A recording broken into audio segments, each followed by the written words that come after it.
নমস্কার বন্ধুরা, Ismail kitchen with village ফুডে আপনাদের স্বাগত জানাই। তো আজকে বানাতে চলেছি চিকেনের একটা রেসিপি। এটা আপনারা অবশ্যই বাড়িতে ট্রাই করবেন, অনেক ভালো লাগবে। তো আজ আমরা রেসিপিটি বানানোর জন্য প্রথমে 1 কিলো চিকেন নিয়েছি। সেটাকে ভালো করে ধুয়ে জল ঝরিয়ে রেখেছি। চিকেনটাকে ভালো করে ধুয়ে জল ঝরিয়ে রেখেছি। তারপর নিয়েছি 1 কাপ পরিমাণ টক দই, একটা টমেটো পেস্ট, আদা রসুন বাটা পরিমাণ মতো, 2টো গন্ধরাজ লেবুর পাতা, আলু, গোলমরিচ গুঁড়ো, লবণ, কাঁচা পাকা লঙ্কা বাটা, পেঁয়াজ কুচি, 2টো বড় সাইজের পেঁয়াজ কুচি। প্রথমে গরম মশলা 3 রকমই আছে ওর মধ্যে। তারপর শুকনো লঙ্কা, গোটা জিরে, তেজপাতা, গরম মশলা গুঁড়ো, ধনে গুঁড়ো, জিরে গুঁড়ো, লঙ্কা গুঁড়ো, অল্প পরিমাণ চিনি আর হলুদ গুঁড়ো। তো প্রথমে আমরা চিকেনটাকে একটু ম্যারিনেট করে রাখবো। তার জন্য 1 কাপ পরিমাণ টক দই নিয়েছি, সেটাকে একটু ভালো করে ফাটিয়ে নিয়েছি। তারপর চিকেনের উপর 1 চামচ পরিমাণ গোলমরিচের গুঁড়ো ছড়িয়ে দিলাম। এবার 2টো লেবু পাতা টুকরো করে চিকেনের উপর দিয়ে দিয়েছি। তারপর টক দইটা ভালো করে ফেটিয়ে চিকেনের উপর দিলাম, দিয়ে এবার ওটাকে ভালো করে ম্যারিনেট করতে হবে। খুব সুন্দর করে মাখিয়ে নিতে হবে। মাখানো হয়ে গেছে। এবার আমি ওটাকে চাপা দিয়ে রাখবো 30 মিনিটের জন্য। তো 30 মিনিট পর আমি থালাটাকে আলগা করে আপনাকে দেখালাম। এবার সরিষার তেল ইউজ করব। আমি এটাতে সরিষার তেল ইউজ করব। প্রথমে কড়াইতে তেল দিয়ে দিলাম, দিয়ে আলুটাকে একটু লবণ হলুদ দিয়ে মাখিয়ে নিয়েছি। আলুটা ভালো করে লালচে করে ভেজে নেব। আলুটা প্রায় ভাজা হয়ে এসছে, এবার নামিয়ে নিয়েছি আলুটাকে। তারপর আবার একটু তেল অ্যাড করলাম। এর উপর গরম মশলা, শুকনো লঙ্কা, গোটা গরম মশলা, শুকনো লঙ্কা, তেজপাতা আর গোটা জিরে ফোড়নে দিয়ে দিয়েছি। এবার 2টো বড় সাইজের পেঁয়াজ কুচি সেটাকেও দিয়ে দিলাম তেলের উপর।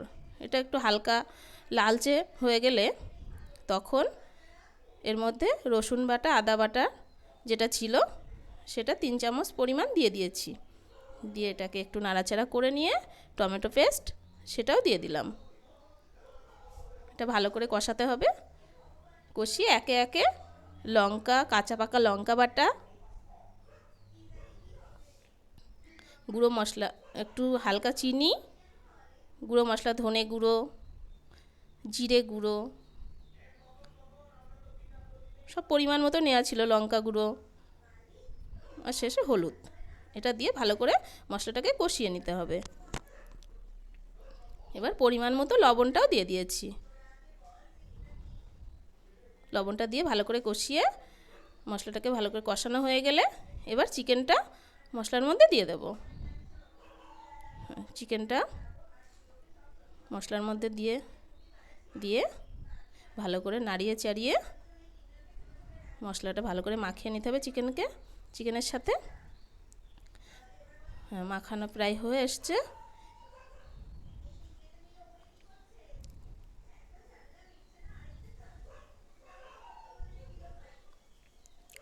এবার আমি এটাকে 5 মিনিটের জন্য ঢাকা চাপা দিয়ে দেব।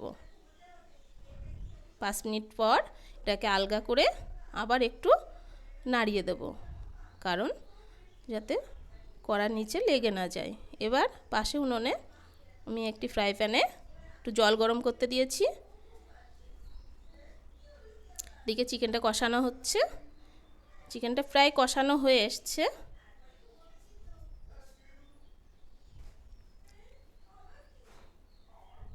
এদিকে জলটাও গরম হয়ে গেছে। এবার অল্প পরিমাণ জল এতে দেব, কারণ এটা তো বেশি ঝোল হবে না, একটু গ্রেভি হবে, তাই জন্য পরিমাণ মতো জল দেব। জল দিয়ে ভালো করে নাড়াচাড়া করে দিয়ে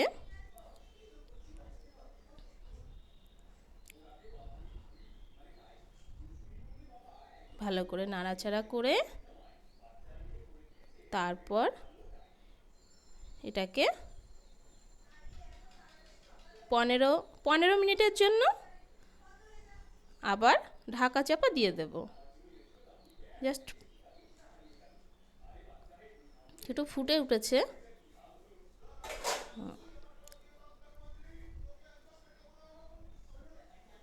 একটু ফুটে উঠেছে। এবার এটাকে 15 মিনিটের জন্য ঢাকা চাপা দিয়ে দেবো। 15 মিনিট হয়ে গেছে, এবারটা আলগা করে এটাকে আবার নাড়িয়ে নেব ভালো করে।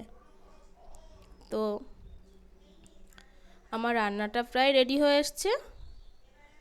এবার শেষে গরম মশলা গুঁড়ো উপর থেকে ছড়িয়ে দেব, দিয়ে এটাকে সার্ভ করে দেব। তো আপনাদের যদি আমার রান্নাটা ভালো লেগে থাকে আর নতুন নতুন রেসিপি পেতে অবশ্যই আমার চ্যানেলটিকে সাবস্ক্রাইব করবেন। থ্যাংক ইউ, অনেক অনেক ধন্যবাদ।